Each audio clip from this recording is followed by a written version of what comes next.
enough about me. You have to tell me, which window did you get your 40-minute workout at NFL Sunday? It was early. Oh, you did the 1 o'clock game. Yes, because as I was watching multiple teams collapse in multiple viewing hours, I wouldn't have been able to do the treadmill there. But yesterday was fantastic. Wait, so you could have gotten on the treadmill with a team up 35-14. Yes. And gotten off the treadmill, and that team had already lost. That's amazing. In the locker room, doing the post-game speech. Yes, it was wild yesterday. Whether you want to call them comebacks, whether you want to call them collapses, we're going to get to all of them, and we're going to get to them really, really soon. But just quickly here, the most latest news and the most recent is that Mike Evans is going to be suspended for the Bucs' upcoming game against the Green Bay Packers. You guys saw it yesterday. It was a pushing and shoving match that happened in a really tight game against the Bucs and Saints. Now, I think this is ridiculous.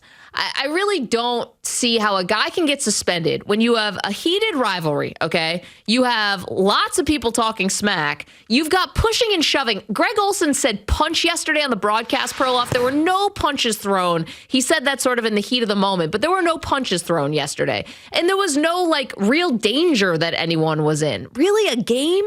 So he'd already been suspended because, was it last year? He came out of nowhere and pushed Lattimore in the back from 20 yards away, ran. And this time, he actually got even dirtier this time. Lattimore was engaged with Fournette, who threw the first punch, basically. It's a shove. Stop saying punches. They are shoves. It's an expression. Okay. So somehow, Lattimore gets suspended because Fournette shoved him. I don't understand that at all. And then Evans blindsides him and throws him to the ground. It was ridiculous. And by the way, the Bucs offense was getting destroyed by the Saints Union. The only way they could do that is to have their faux coach start talking trash. Why Bruce Arians is engaging the officials? The officials are like, yeah, fine. Engage us all you want. You're not the coach, but please yell at us. What's going on here? And then the garbage calls that kept the Bucs in the game. It was unbelievable. Every conspiracy theory about the NFL hating the Saints and liking Tom Brady was on full display on Sunday. Yeah, they needed all the help they could get. And obviously getting Lattimore kicked out of the game in the fourth quarter, even though they lost Evans too. But after that, you were able to see the Bucs finally put some offense up. But I mean, they won, but I don't think they felt good about it. And we saw Jameis become Jameis. Yeah, Jameis is playing through a severe back injury. I mean, according to Jay Glazer, he's got broken bones in his back. How does somebody play the most violent sport on earth with broken bones in their back? Wait, so let's be very clear about this. So Jameis, that was not because of the bones in the back. That was that's just Jameis. As Devin White, the Bucs linebacker, said, we knew Jameis was going to turn it over. Yep. Yeah, that was just an ugly, chippy. You're right. It was chippy, and I just thought it was kind of cheap what Evans did because he didn't even see him. He flew out of nowhere, and I thought they should have, if they already suspended him for one game, they just did the same suspension again. And Evans said after the game, he goes, I know I'm getting suspended. I don't care. Yeah, but I don't think he should have. I mean, let's not paint this like it's Rudy Tomjanovich and Kermit Washington here. It wasn't that kind of a blindside sucker punch. I don't know. It wasn't even a play. I mean, it was off. They were between plays. You could just run out of nowhere and hit somebody in the back. I get it, by the letter of the law, but come on. And now Evans is going to be missing for the Packer game coming up next week, and obviously that's really big. So that's the latest news of what's going on. Tom Brady also on the sideline. I don't love to judge guys for what they do in the heat of the moment, right? You're playing a football game. We want them to be emotional. They are. There's a lot on the line, all of that. But you're 45 years old. You're going to throw your tablet down and break it like you're 10. I mean, at some point, I get that he's fiery. I get he's fired up. But, you are 45. It is a little strange to see a grown man throw that thing on the sideline. So, does that mean you prefer Jay Cutler to look like he's about to fall asleep in a close game? What are you talking about? Can we get a medium, a happy medium? There's no medium happy. That's exactly what you want your quarterback to do when your offense is not scoring points. You want him to throw down the tablet in anger. That's why he's Tom Brady. He's the greatest quarterback of all time. Exactly that. Well, he jaws sometimes with the offensive coordinators. I get that. What are you going to do? Your offensive line can't block for beans right now. Throwing the tablet is not going to change anything there. Well, I mean, first of all, he was throwing to backup receivers who had no separation. There was no game plan. And New Orleans is a good defense. You have to be at full strength. I just wonder what's going to happen next week when there's no Mike Evans, unless he wins the appeal. There might not be Julio Jones. There might not be Chris Godwin. How is this team going to generate any offense ever? They keep winning, but I don't quite know what the future is for Tom Brady's last year. No, and everyone's kind of been saying it, and it's impossible not to see it. he just looks kind of gaunt, at his press conferences and stuff. His cheeks seem a little sunken in. It just seems a little, I don't know, I have a better word for it than gaunt. No? Is anyone else? He looks skeletal. But I tweeted over the weekend, Tom Brady's now my goal weight. He did come on after the game and did a tweet where he looked pretty good. He was wearing a hat. He looked relieved. I think you might be right. He might be on an emotional high wire where if it's a loss or he thinks he's losing, he's a mess. But it's kind of like when the rest of your life is falling apart, but you have a good fantasy football team. I think the rest of his life is probably falling apart. But if he gets... He's got that one thing. Yeah. You know how, or bets, for example. Yeah, right. Your whole mood is and totally changed. Your blood chemistry changes when you win. Yeah. You could see Tom Brady after the game look so relieved just to win. Now, he didn't do anything for it. It wasn't because of him. No, it's because they have a really good defense. And the Bucs defense is quite honestly, could be enough to actually to win them a Super Bowl. I don't know, because that offense doesn't look like anything special at all. Well, don't forget now. the officials too. Well, of course. On Tom's side and the entire league office of 285 Park Avenue. It's funny. They suspended him for 4 games for Deflategate, but they also make sure that he gets into every Super Bowl. It's funny how the NFL works. Well, they do have a 425 Fox window and then a Sunday night window coming up for him. They want him to have some kind of offense.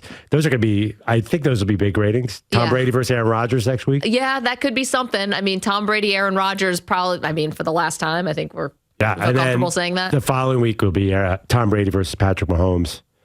Yeah. Actually, it might not be for the last time because they could obviously mean the playoffs. Yeah. And you are so sure that Tom Brady's going to retire. I'm telling you, you never count a guy out. Does that look like this guy's having a good time? Does that seem like a good time to you when you're taking pieces of equipment and computers and laptops or whatever, tablets, and throwing them all over the place? He did that last year. He does that all. He's been doing that forever. He's never retired before just because he broke a tablet. Well, I don't know. At times I get Brady and I get the fiery part, but it also seems a little childish. 855-212-4CBS, 855-212-4227. Okay, we got that. A lot going on in that Bucs Saints game yesterday. Then we've got all these incredible, do you want to call them comebacks? You could also call them collapses. It depends on which side of the aisle you're on here, watching 3 amazing games. And I'm talking about the Dolphins and the Ravens. I'm talking about the Jets and the Browns. I'm talking about the Cardinals and the Raiders. Which one was the best / worst? Who had either the best comeback or who had the worst collapse? So one was a comeback. That was the Dolphins because it took the most time. One was an utter collapse. That was the Browns. That's not a win by the Jets. That's a loss by the Browns. Interesting. And how are you getting these characterizations? You're making this up, or? Well, because the Browns, no other team in the history of the NFL could have lost that game the way the Browns did. It's true. That was yes. And the only other time it's happened in NFL history where a team was up by 13 points inside 2 minutes and lost was also the Browns. Yeah, and not only they just gone up by 13 points. They scored with a minute 55. The win probability was 103%. That was the actual analytic. Yeah. And then the Kyler Murray game, that was other.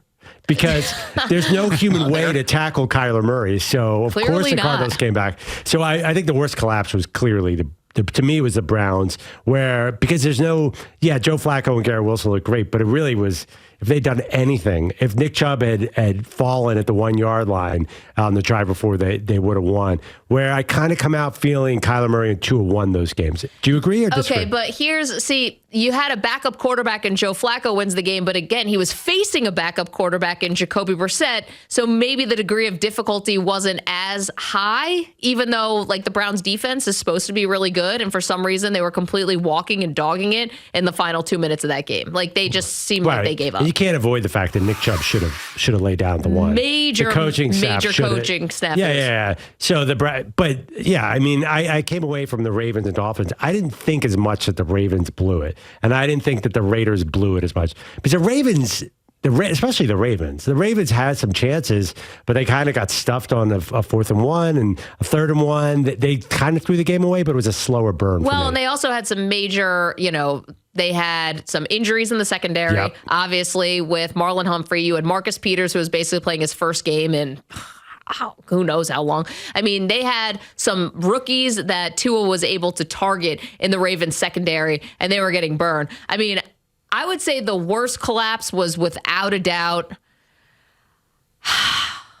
think it might have been Stu's Raiders. I hate to say it, man, and I know that Kyler Murray is an unbelievable quarterback, but you were up 20-0, Stu, deep into the third quarter of that game, like 20-0, and like Kyler is one of a kind. Obviously he is, but Cliff Kingsbury doesn't scare me at all. I mean, this guy is not an awesome coach. I don't think anyone would put him in the, oh my gosh, Cliff Kingsbury is going to outcoach me category. I don't know how you allowed Kyler Murray to single-handedly orchestrate that comeback. Wait. I was sort of watching this game pretty closely. Stu, when did you see the wheels starting to come off? I know it wasn't the fourth quarter. I know it was the third quarter.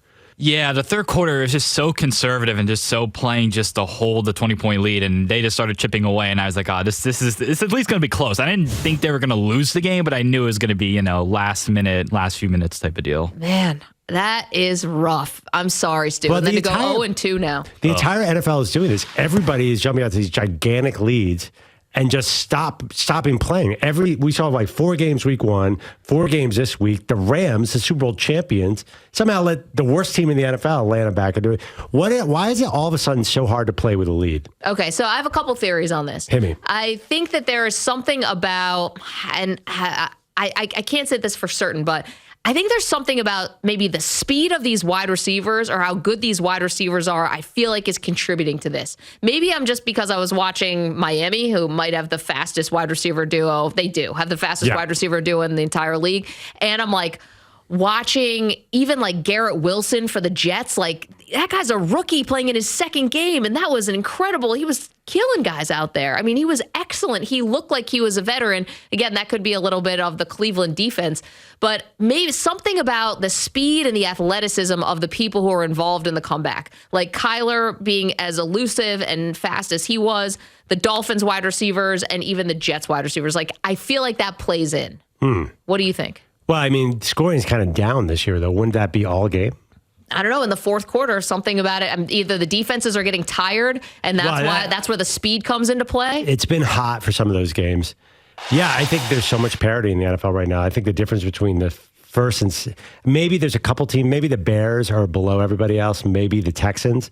But I think there's just so much parity. The Texans were hanging with the Broncos yesterday, I think that's a great theory on the wide receivers. I'm not discounting it all. But I think also coaches coaching conservatively with a lead for good reason. Trying to say, well, if you think about it, the Ravens actually should be a team that should be able to kind of sit on a lead. Even if they don't have Dobbins in there, you do have a quarterback who ran for over 100 yards yesterday for the 11th time in his career. And by the way, the 10 times before yesterday that Lamar Jackson had rushed for over 100 yards, they won every single one of those games. They only lost for the first time yesterday, and obviously he adds over 300 yards throwing yesterday too. I think that. Yeah, but I mean, they're running. They should be able to sit. Their running game's a huge problem. That's a huge problem. Kenyon Drake and Hill. I mean, they can't. They go into 2nd and 9 every single play. I think you can't have Lamar Jackson run 45 times a game. That's not a solution. Most of those were on one broken play. I mean, it had worked before. Yeah, they are so snake bitten though. I just can't think that team. We're going to get into AFC North now. J.K. Dobbins, I don't expect him to be back in the same form. Yeah. So they don't have a running back on a run-first team. That's sort of a problem that killed them last year.